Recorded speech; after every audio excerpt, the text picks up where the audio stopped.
बिस्मिल्लाहिर्रहमानिर्रहीम। सदक़ा फ़ित्र के हवाले से चंद गुज़ारिशात पेश खिदमत हैं।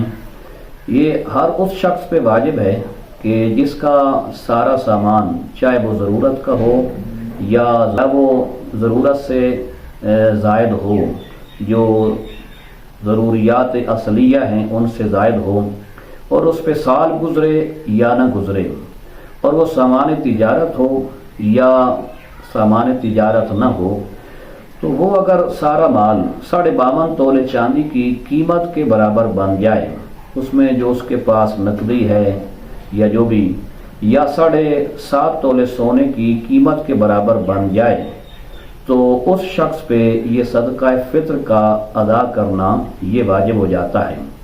ज़कात और सदका फ़ित्र के दरमियान जो बुनियादी फ़र्क है, वो एक फ़र्क तो ये है कि ज़कात के लिए 1 साल का गुज़र जाना, जो कि ज़रूरत से ज़ायद माल हो और उस पर 1 साल गुज़र जाए, यानी दरमियान में उसकी ज़रूरत ना पड़े, तो उस पर ज़कात फ़र्ज़ होती है।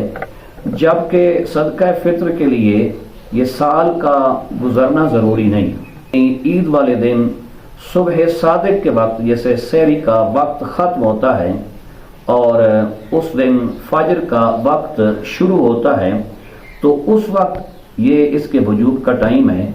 तो उस वक्त देखा जाएगा कि एक बंदे के पास, एक मुसलमान के पास कितना माल है।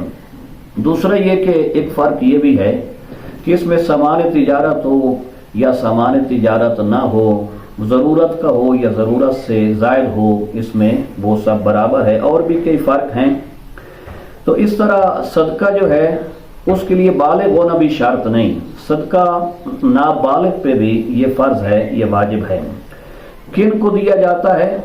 जिनको ज़कात दी जाती है। सूरत तौबा आयत नंबर 60 में मसारिफ़ ज़कात का बयान है, तो उन्हीं को सदका फ़ित्र दिया जाता है। एक सवाल ये है कि क्या सदका फ़ित्र जो है, यानी एक बंदे का जो सदका फ़ित्र है, वो 1 से ज़ायद अफराद को दिया जा सकता है? जी, दिया जा सकता है। इसी तरह कई सदका फ़ित्र, यानी कई लोगों का सदका फ़ित्र वो एक मुस्तहिक को भी दिया जाता है। एक बड़ा इम्पॉर्टेंट क्वेश्चन जो आम तौर पे अवाम में ज़ेर बहस रहता है कि उस रात जो मेहमान होगा उसका भी सदका फ़ित्र वाजिब है। तो ऐसी कोई बात नहीं। शरई तौर पे मेज़बान पर शरअ ने यानी ऐसा कोई वजूब नहीं रखा। कोई इकराम के तौर पे मेहमान को अगर बताए कि मैंने तेरे इकराम के लिए, तेरे रेस्पेक्ट एंड रिगार्ड के लिए, तू मेरा मेहमान है, तो मैं तेरी इज्जत कर रहा हूँ, तो तेरा सदका फ़ित्र मैं देना चाहता हूँ, तो वो कह दे तो दे दे, तो ये इकराम है, उसकी तरफ से वाजिब अदा हो जाएगा। लेकिन मेज़बान पर सदका फ़ित्र इस तरह वाजिब कोई नहीं। खुदा न खास्ता उस रात उसके घर में कोई ट्रेजेडी हो जाए या वैसे लोगों का इज़्दिहाम हो, रश हो जाए, तो वो आगे उसकी इतनी औकात भी ना हो, उसकी इतनी माली ताकत और वुसअत भी ना हो, तो कितने लोगों का ऐसे वो अपने मेहमानाने गिरामी का वो सदका फ़ित्र अदा करे? तो ऐसा कुछ नहीं। एक सवाल ये है कि पेट के बच्चे का सदका फ़ित्र वाजिब है या नहीं? नहीं है। जब तक कोई पैदा ना हो तब तक किसी बच्चे या बच्ची का सदका फ़ित्र अदा करना वाजिब नहीं है।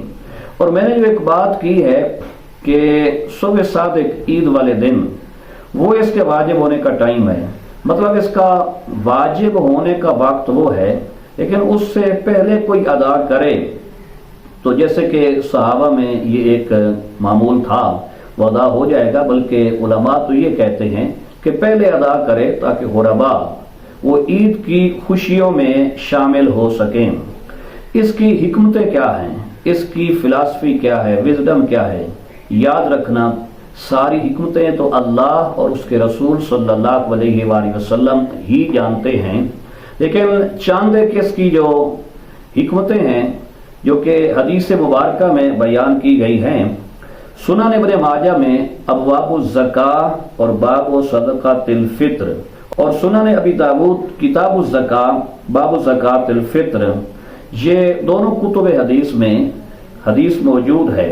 हज़रत अब्दुल्ला इब्न अब्बास रज़ियल्लाहु ताला अन्हुमा आप फरमाते हैं कि नबी अलैहिस्सलातु वस्सलाम ने یہ صدقہ فطر فرض فرمایا، فرض رسول اللہ صلی اللہ علیہ وآلہ وسلم زکوٰۃ الفطر، اور آگے اس کی حکمت بیان ہے اس حدیث میں، طہرا للصیام، روزہ دار کے لیے یہ طہارت کا باعث ہے، کس سے؟ من اللغو والرفث، اگر کوئی لغو بات ہو جائے یا کوئی خدا نخواستہ کوئی بری بات ہو جائے تو اس سے یہ روزے دار کو پاک کرتا ہے، یہ اس نقصان کو کمپنسیٹ کرتا ہے، اس نقصان کا ازالہ کرتا ہے، اس خسارے کو پورا کرتا ہے۔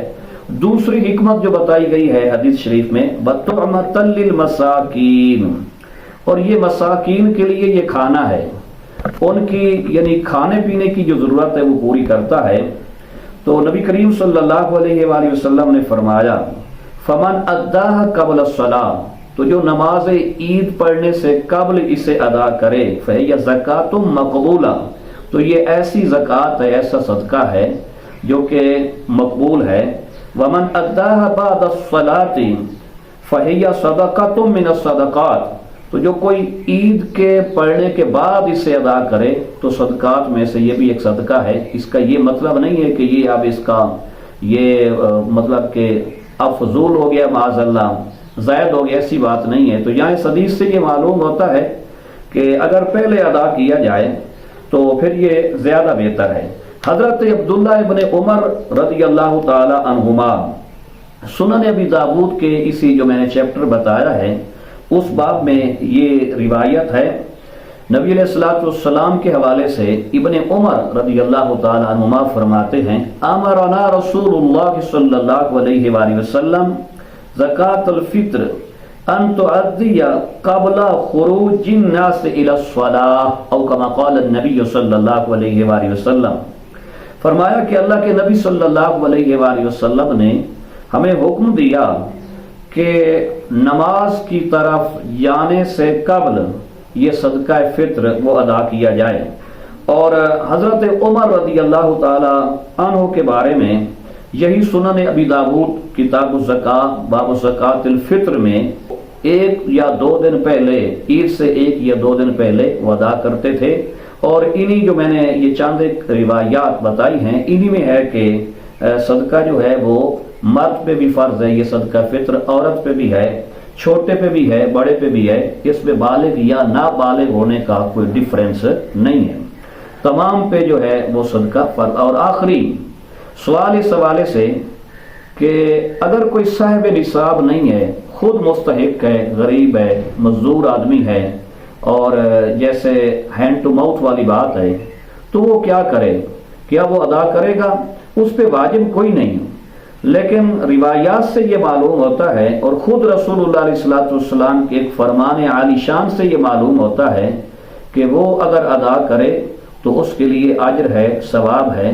یعنی پھر اس بنیاد پہ علماء یہ کہتے ہیں کہ اگر کسی پہ فرض نہیں ہے صدقہ فطر کا ادا کرنا، واجب نہیں ہے، وہ پھر بھی ادا کرے تو اللہ دیکھ رہا ہے، خیر الرازقین دیکھ رہا ہے، وہ اگر ایسا کر سکتا ہے تو کرے، اللہ رب العالمین اسے بہترین اجر اور ثواب سے نوازے گا۔